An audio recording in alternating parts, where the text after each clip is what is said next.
This year we've seen quite a few phones from China that sport amazing specs, awesome looks, but they cost just a fraction of the mainstream flagships.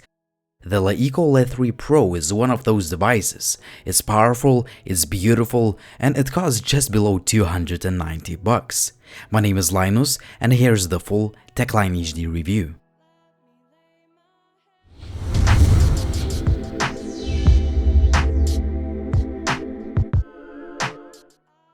The phone comes in quite a premium box where you can find all the usual items, and some extras include a nice soft TPU case and a USB-C to 3.5mm headphone adapter, since the phone does not have the headset jack.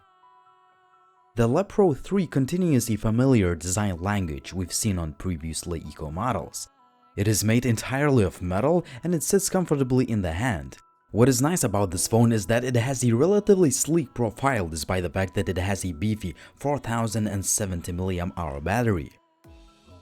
We have a 5.5 inches 1080p display. Sure, some may say that it is a downgrade from a 2K resolution panel, but the display is still plenty sharp, bright and vibrant. However, the direct sunlight legibility could be a little bit better. We have an 8-megapixel selfie shooter along with a notification LED light and nicely backlit capacitive buttons. When it comes to optics, there is a 16-megapixel shooter with f2.0 aperture and a dual-tone dual LED flash. However, the camera lacks optical image stabilization. The fingerprint sensors have been great on all the LeEco phones in the past, and the LeEco Le Pro 3 is no exception. The scanner is fast, accurate, and you can unlock your phone straight from the standby mode. The buttons are nice and tactile and they do not rattle. It's nice that we have the IR blaster to control devices like TVs, but gone is the headset jack, so you would need to use the included adapter or Bluetooth earphones. On the other hand, the sound quality via the USB-C port is very good. As for loudspeaker, it is definitely one of the better ones you can find in this price range of phones.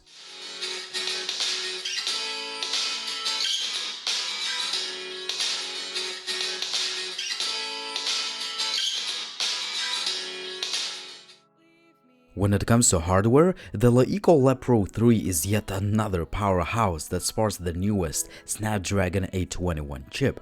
My review unit comes with 4GB of RAM and just 32GB of non-expandable storage, which is a shame for LeEco. On the other hand, you can opt in for the top shelf model that has 6GB of RAM and 128GB of storage. These kind of specs allow you to play any 3D games without any issues. Also, the phone does not overheat even after extensive playing sessions. You know, I have always liked the LeEco's EUI, which is built on top of Android 6.0. The user interface is clean looking and there are quite a few features to play with. One of my favorites is the multitasking window, where you can also access your quick settings toggles in one place. Also, you can customize the phone with themes, fonts, wallpapers, or use the search bar to quickly find stuff. After using the phone for quite some time, I can tell you that it is fast and fluid on the daily basis. However, you have to know that the Chinese version comes with some bloatware. There is the Le TV services button instead of the home button, the Google services are not pre-installed out of the box, and there are no multi-languages. On the other hand, you can always throw in a third-party launcher, and the Google Now launcher finally works on the EUI. As usual to the LeEco phones, you can take pictures very fast thanks to the face detection autofocus system. There are just some basic settings and there aren't too many shooting modes to choose from. Most of the users may miss the Pro mode, but I really miss the Auto HDR mode, which really helps in some tricky situations.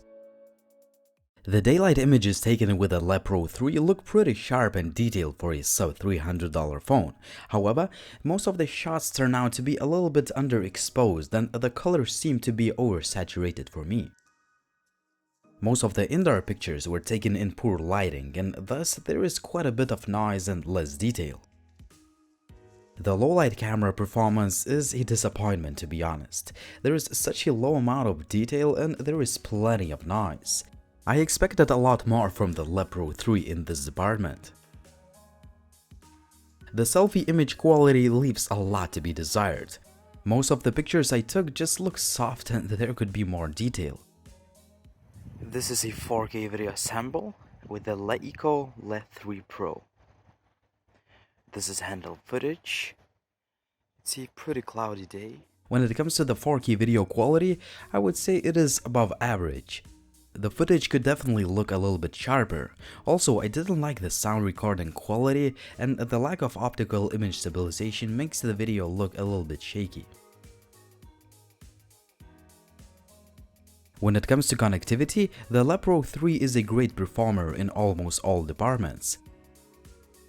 My biggest frustration is that there is no microSD card slot, as I have the version with only 32 gigs of storage, which is not enough for me. The phone ships with a beefy 4070 mAh battery, which will let you use the phone for at least a few days depending on your usage. I could constantly get way over 6 hours of screen on time on kind of heavy usage, which is a good result. Also, the Le Pro 3 comes with a fast charger out of the box to make the most out of the Quick Charge 3.0 tech. I was able to fully charge the phone in just around 1 hour.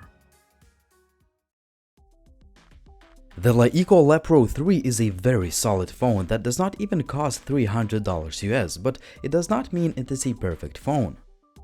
The device sports a premium all-metal build, nice and sharp display, some bleeding-edge hardware components that assure a great day-to-day and gaming performance. Also, the LeEco Le Pro 3 has a great battery life and a fast fingerprint reader. However, you have to know that there is no headset jack, so you would need to use the supplied adapter or Bluetooth earphones. Also, there is no microSD card slot, the user interface has some Chinese bloatware, and last but not least, the low light and the selfie camera performance are poor. At the end of the day, the LeEco Le Pro 3 is still a solid phone for the price, but you have to consider if the previously mentioned shortcomings are important to you or not. What do you guys think? Is the LeEco Le 3 Pro a good device? Let me guys know in the comment section down below, and as always, please subscribe to the channel if you haven't already, and follow TechLineHD on social media. See you soon.